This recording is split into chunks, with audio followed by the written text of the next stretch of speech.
everybody. My name is Kumar, and today we're going to explore the relationship between oil prices and riots in a country. So for those who don't know, we're currently in a war with Iran, and oil prices have been all over the place. Globally, oil currently sitting at $92 a barrel. But what were to happen if oil was to spike? We've seen this a couple of times before, and I really wanted to just break down a couple of things. I have to get some basic terms out of the way. WTI, or West Texas Intermediate Crude, is basically the benchmark for the price of a barrel of oil. There are some gaps in the literature regarding oil prices directly being correlated to riots. And we've seen since 2005, 2019, in a paper titled An Exploration of the Association Between Fuel Subsidies and Fuel Riots, that since 2005 and 2018, there have been 41 countries experiencing fuel riots. There are some interesting points in this paper, specifically how, obviously, there's a direct correlation between domestic fuel prices and riots, right? Like if we put that in the regression, as they did here, I'll put that in the picture about like right here, you'll be able to see how the t-values insinuate, once again, fuel prices, riots are more correlated related than global fuel prices. So once again, we have to understand that the global price of oil does not necessarily immediately translate into domestic prices. There's a little bit of a follow through and a throughput that we have to address. The throughput is basically if there's a fuel cap in place, right? How they cap the price of oil so that you're not exactly experienced to all the volatility. But what that does is it just pushes the shock down the road. When the shock gets pushed down the road, it's a lot worse when it hits because it has all of the effects compounded.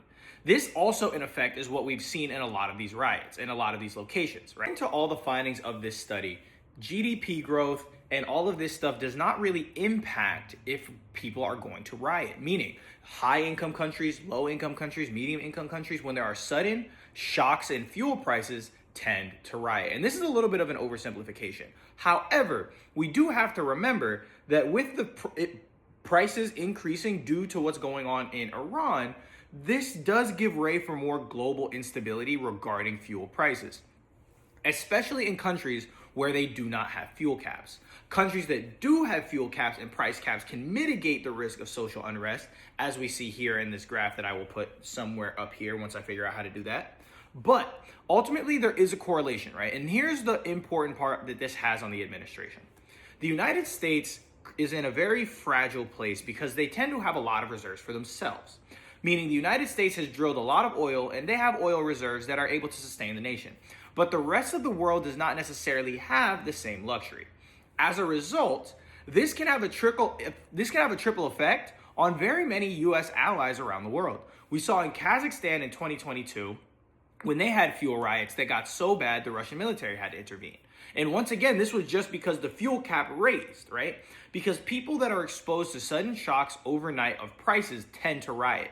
Because it's a great insinuator of everything. Because food prices go up as they need to transfer the fuel to you. In the United States, we don't tend to ship things by rail a lot, and we do use a lot of trucks. That would increase directly the cost of the goods because it's being factored into the transport cost. This is why when we talk about fuel prices skyrocketing in the Strait of Hormuz, it becomes a catastrophic issue. Something else I would like to take your attention to is the direct correlation between fuel prices and increases in. According to a paper published to Energy Economics called Do Increases in Gasoline Prices Cause Higher Food Prices, we can clearly see there is a direct positive correlation between fuel prices and food prices for a variety of reasons. During the period of 2005 to 2007, higher gasoline prices increased food prices. Not only that, in 2022, the Russo-Ukrainian war, gasoline prices increased alongside the price of cereal and dairy prices, right? And obviously the Ukraine war, cereal prices did take a hit, mainly because they are some of the biggest manufacturers of grains. However, there is a direct positive correlation between gas prices and food prices, which means for struggling Americans, if oil prices were to continue to rise given Donald Trump's war in Iran, we would see a cataclysmic impact on the most vulnerable Americans. If oil were to reach around $200 a barrel, it is projected that the average price of gas nationally would be $6. $6 a gallon, mind you. This is more than like 80% of the total minimum wage at $7.25. This would be cataclysmic, as people would have to spend most of their paycheck getting to work and then getting back from work. And God forbid they live in areas like California, where it might go up to $10 a gallon, right? So when we talk about how this would impact the poorest Americans, who did happen to be in large Donald Trump supporters, it would be a complete disenfranchisement of these voters. Not only would fuel prices rise, but food prices would rise in tandem, meaning they would, out of their hourly wage, assuming they make the federal minimum wage, it would be untenable. Between high energy prices, which also directly correlate to oil, elevated food prices, and elevated gas prices, people would be put in a situation where they would have to say home, heat, or eat. And this is catastrophic, and is part of the reason why so many nations have run to revolt and have run to rioting in these situations. We have to remember that energy, oil, gas prices are also something that is important for heating homes. And people who live in poorer states up north particularly would be faced with a terrible, terrible choice of, do you heat your home, do you eat food, or do you work? Because you would not make enough money to do all three. And once again, I'm aware the United States does have strategic reserves that they would tend to have to dip into now. But this just shows the precarious situation that this war in Iran has caused. And I personally believe that this was a gross mismanagement of the situation. There needs to be more acknowledgement of the literature that shows, hey, oil prices rise, food prices rise, energy prices rise, and once again, a doubling in the price of oil as the Strait of Hormuz is closed creates $6 a gallon.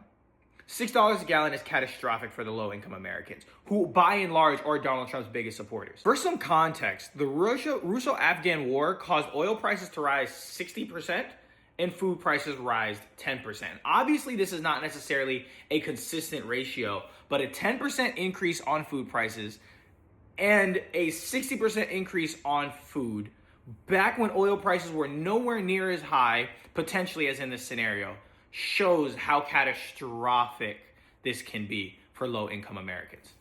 Also, the increase of corn and other substitutes rises, which also drives food prices up, as corn can be used for oil. So there's various problems in the oil prices rising this high that I feel we have to confront. And once again, I'm not an energy specialist.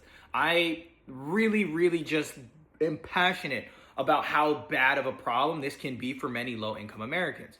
And once again, this is not meant to fearmonger people, because I'm not saying that this will happen. I'm simply saying these are the risks of rising energy prices, especially given Donald Trump's war in Iran. Thank you guys. This is my first somewhat long-form video that I tried to make a little bit more seriously. The quality is only going to go up from here. If you appreciated the video, thank you so much for staying this long. Take care, guys.